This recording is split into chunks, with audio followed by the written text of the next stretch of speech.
অনেক দিন ধরেই থানকুনি পাতার পাকোড়া খাওয়ার ইচ্ছে হয়েছিল আমার। তারপর যেই ভাবা সেই কাজ, সকাল সকাল ঘুম থেকে উঠেই মাঠে চলে আসলাম। হ্যালো এভরিওয়ান, আসসালামু আলাইকুম। তো আপনারা সবাই জানেন থানকুনি পাতার উপকারিতা অনেক।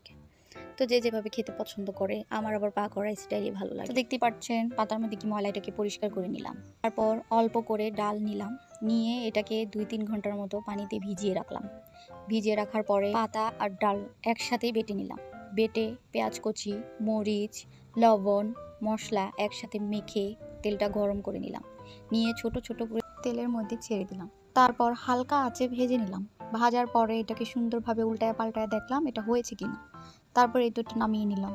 নেওয়ার পরে এই যে তার আসল লুক কেমন হয়েছে জানি না খেতে, তবে দেখতে ভালো হয়েছে। আপনারা যারা গ্রামের বাড়িতে আছেন তারা একবার হলেও এটা ট্রাই করবেন। আসলেই কিন্তু এটা খুব মজা।